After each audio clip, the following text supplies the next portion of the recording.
नमस्कार नमस्कार दोस्तों, कैसा स्कूल ऑनलाइन क्लासेस में आपका हार्दिक स्वागत है। पिछले वीडियो में हम 4.1 एक्सरसाइज कर रहे थे, उसके 4 तक एग्जाम्पल कर चुके थे, 5 तक। छठा एग्जाम्पल है मेरे पास। उससे पहले मैं एक चीज लिखा देता हूं तुम्हें जो याद रखना है, नोट। यदि किसी सारणिक की पंक्ति व स्तंभ किसी पंक्ति या व स्तंभ के प्रत्येक अवयव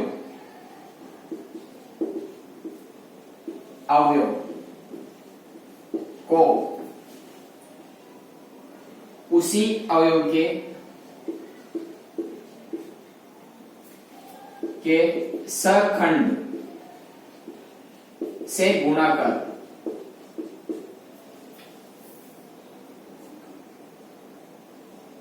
सखंड से गुणा के योगफल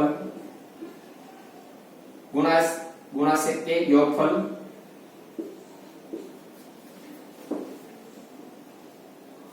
उस सारणी का मान प्राप्त होता है। ये याद रखना है। अर्थात यदि हम किसी भी सारणी का मान ज्ञात करना हो तो उस सारणी के किसी पंक्ति या एक स्तंभ के प्रत्येक अवयव को यदि उसकी उसी के सहखंड से गुणा करके योगफल ज्ञात करें तो वो उस सारणी का मान प्राप्त होता है। जैसे for example mode of delta की सारणी का मान, जैसे A11 को गुणा करें F11 से प्लस A12 को गुणा करें F12 से, A13 को गुणा करें F13 से, तो ये तो सारणी का मान प्राप्त होगा।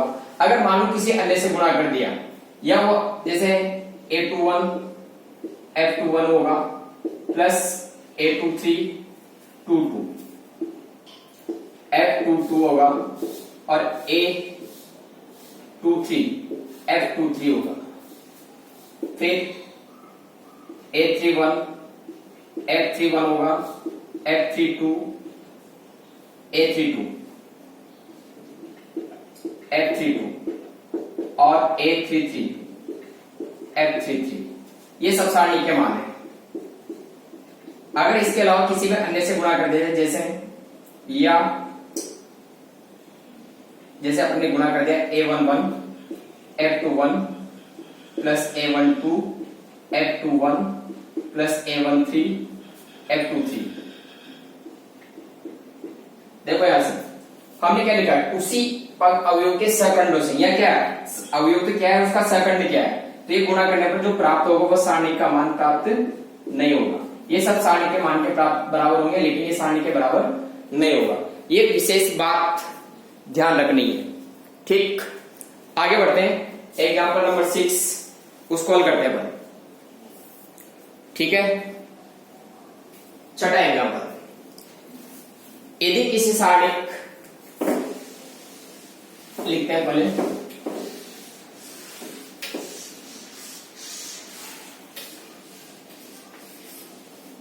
Six example. यदि सारणिक ए, यदि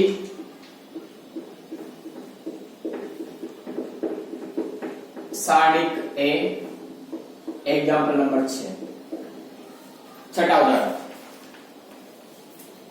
यदि सारणिक ए 2 4 1 2 4 1 8 5 2 और -1 3 7 के हो तो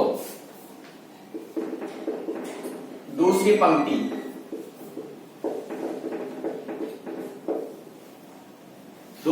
के प्रत्येक अवयव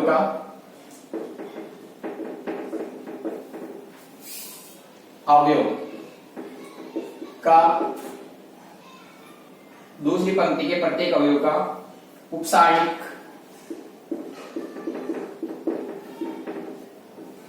एवं सहखंड ज्ञात कीजिए।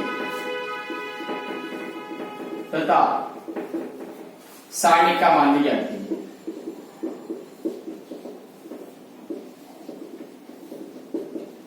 मान भी ज्ञात कीजिए, ये पूछा गया है। दूसरी पंक्ति के प्रत्येक अवयव का सखंड और उपसारणी ज्ञात करके सारणी का मान भी ज्ञात करो। तो देखो यहां से ये सारणी दी हुई अपन को 2 4 1 8 5 2 -1 3 और 7, ये तो सारणी दे रखी है। दूसरी रो, दूसरी पंक्ति 8 5 2 है, तो इनकी उपसारणी देखने तो A21 देखो अवयव A21 बराबर 8 का उपसारणिक, 8 का उपसारणिक,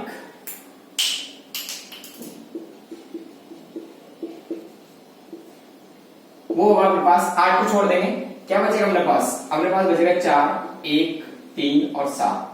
जब क्रॉस मल्टीप्लाई करेंगे 7 चौक 28 -3, 28 में 3 घटाएंगे 25 बचेंगे, ये तो अपने पास, इसलिए M21 का मान आया 25।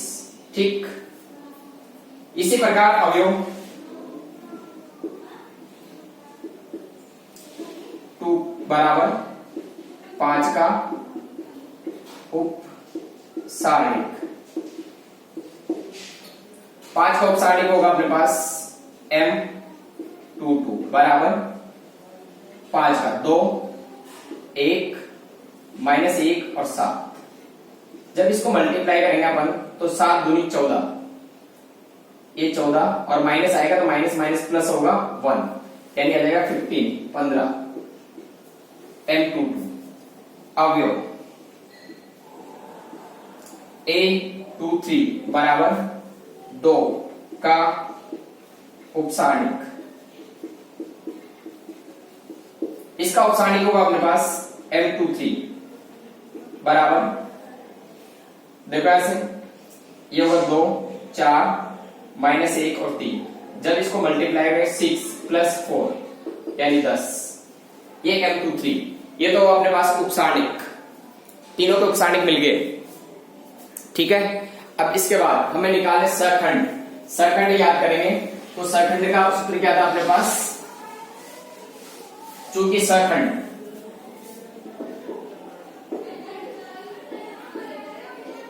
Fij बराबर -1 की power i + j into Mij, ये फॉर्मूला था।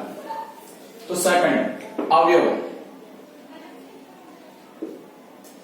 A21 बराबर 8 का सरखंड, और वह सरखंड होगा F21, और F21 आएगा -1 की पावर 2 + 1 और M121, तो -1 की पावर तो 3 हो गया, और M21 का मान कितना है अपने पास? 25, तो -1 × 25 बराबर -25, ये सरखंड। जैसे अवयव A22 बराबर कितना है अपने पास? 5 का सरखंड, F22 बराबर -1 की पावर 2 + 2 और M22, ये हो जाएगा -1 की पावर 4 इंटू M22 का मान कितना है? 15, तो 1 × 15 बराबर ये 15। ठीक है, अवयव कौन सा आएगा? अवयव आएगा अपने पास A23 बराबर कौन सा 23 में? 2 का सरखंड, F23 बराबर -1 की पावर 2 + 3 M23, और -1 की पावर 5 और 23 का मान है 10, तो -10, ये तो सरखंड हो गए। अब इसके बाद सारणी का मान, इसलिए डिटरमिनेंट ऑफ A, तो डिटरमिनेंट ऑफ A, डिटरमिनेंट तो A21 F21 plus A22 F22 plus A23 F23, ये पढ़ा था हमने, अभी लिखा है थोड़ी देर पहले। अगर किसी भी सारणी का मान ज्ञात करना हो तो उसके किसी पंक्ति या स्तंभ के प्रत्येक रो को उसी के सरखंड से गुणा कर दिया जाए। तो देखो A21 कितना है आपके पास 8, F21 कितना है -25 प्लस A22 5 है, ये कितना है 15 प्लस A23 कितना है 2 और ये माइनस के 10। हल करें, देखो माइनस का 200 प्लस 5 15 75 माइनस का 20 जोड़ेंगे तो माइनस का 220 और प्लस 75 घटाओगे तो 5 बचेंगे, 11 में 7 गए तो 4 बचेंगे, माइनस के 145। ये आंसर, ठीक है। ये सारणिक का मान इस तरह से हम ज्ञात कर सकते हैं। कोई सी भी हो, कोई सी सारणिक दे रखी हो, उसका मान इस तरह से निकाला जा सकता है। यानी सारणिक उप सारणिक ज्ञात करो, सरखंड ज्ञात करो और फिर सरखंडों को उसी पंक्ति या स्तंभ के अवयव से गुणा करो तो क्या मिलेगा मान, सारणिक का मान मिलेगा। ठीक, ये था छठा एग्जाम्पल। ऐसे ही अपने पास बुक में 5वां क्वेश्चन है, पूरा इसी तरह से 5वां क्वेश्चन आप लोगों को करना है। 2 पार्ट तरीके उसके, दोनों पार्ट में ये पूछा गया है उपसारणिक और सरखंड। अगर नहीं आता है तो या तो मेरे व्हाट्सएप पर नंबर पर सेंड कर सकते हो, अन्यथा कमेंट्स बॉक्स में लिखकर भेज सकते हो, ठीक है। क्वेश्चन नंबर एग्जाम्पल नंबर 7, सारणिक का मान ज्ञात कीजिए।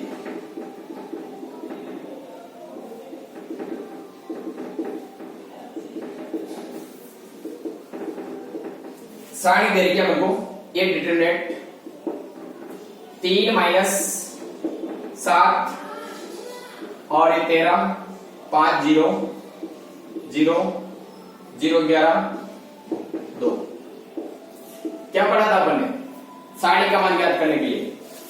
या तो सरखंड निकालो, अगर सरखंड ज्ञात नहीं करते हैं तो उस पंक्ति स्तंभ का चयन करें जिसमें अधिकतम शून्य हो। चूंकि यहाँ R2 में अधिकतम 2 शून्य, अतः दूसरी पंक्ति के सापेक्ष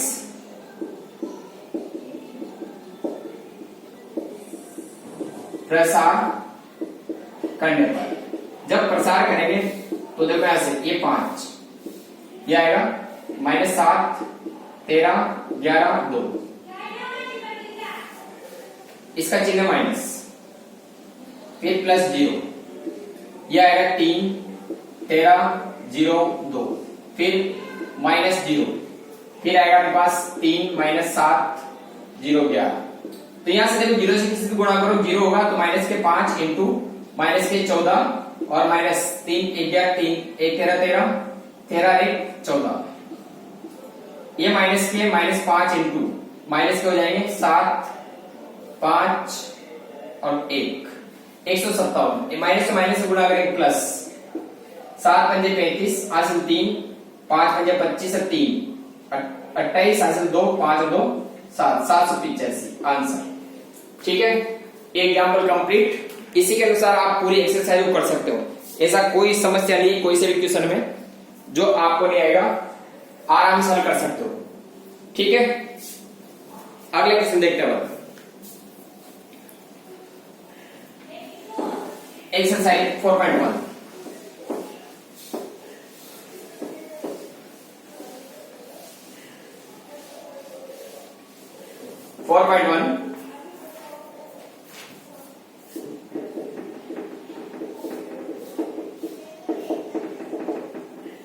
पहला क्वेश्चन है यहाँ हमें दे रखा, देखो के किस मान के लिए सारणिक का मान 0 होगा। तो यहाँ के 2 4 - 3 ये दी हुई है, किस मान के लिए 0 होगा? तो हल कर देंगे तो k इंटू -3 -4 इंटू 2 बराबर 0, तो -3k -8 बराबर 0, तो 3k बराबर 8, तो k बराबर 8/-3 आंसर, ठीक है। दूसरा एग्जांपल है, दूसरा क्वेश्चन है, यदि x y 24 बराबर 0 हो तो x अनुपात y ज्ञात कीजिए। x अनुपात y पूछ रहा हूं, तो 4x हल करेंगे तो 4x minus 2y equal to 0 या 4x इक्वल टू 2y। इसलिए हल करें तो 4x बटे y बराबर 2 बटे 4, 2 से एक बार 2 से 2 बार, तो x अनुपात होगा 1:2 आंसर। ठीक, ये दूसरा क्वेश्चन था। तीसरा भी ऐसा ही है। तीसरे क्वेश्चन में कुछ नहीं है, केवल 2 इक्वेशन बनेगी। जैसे पहली डिटरमिनेंट दे रखी है 2 3 yx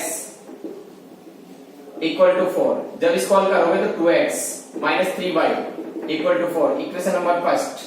एक और डिटरमिनेंट दे रखी है x y 4 2 बराबर 7। जब इसको हल करेंगे तो 2x minus 4y equal to 7। ये समीकरण नंबर 2। दोनों इक्वेशन को हल करो, x से y के मान निकाल सकते हैं, कोई समस्या नहीं है, आराम से कर सकते हैं। आगे आप लोग हल करोगे तीसरे इक्वेशन। चौथा क्वेश्चन भी अच्छा है परीक्षा की दृष्टि से। देखते हैं चौथा क्वेश्चन। ये चौथा क्वेश्चन दे रहेगा x माइनस 1 x माइनस 2 और x minus 3। Determinant equal to 0 दे रखा है, तो x का मान ज्ञात कीजिए। x का मान तो यहाँ क्रॉस मल्टीप्लाई करें x minus 1 into x minus 3 minus x into x minus 2 equal to 0। जब इसको मल्टीप्लाई करोगे तो x को x से गुणा करें तो x स्क्वायर माइनस के 3x होंगे, माइनस का x होगा और प्लस का 3 होगा, माइनस x स्क्वायर प्लस 2 बराबर 0। ये x स्क्वायर से x square cancel, minus 3x minus x minus के 4x और प्लस 5 बराबर 0। तो 4x इक्वल टू 5, इसलिए x बराबर 5 बटे 4 आंसर। ये चौथा क्वेश्चन था। पांचवा वही है जो मैंने छठा एग्जाम्पल बताया था, वो कभी करना आपको। सातवां क्वेश्चन छठे क्वेश्चन में सीधा मान निकालना है, जो भी कर चुके हैं। और सातवां क्वेश्चन देखते हैं इसका। अच्छा सवाल है, आने लायक है।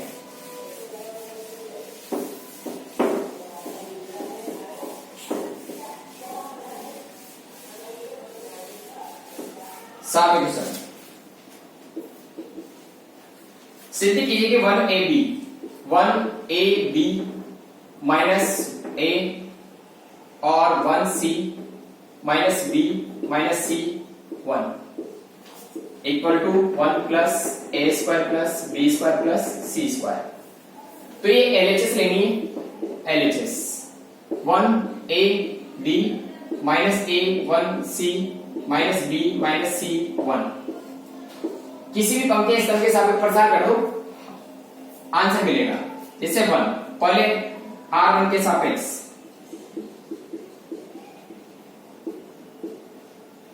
प्रसार करने पर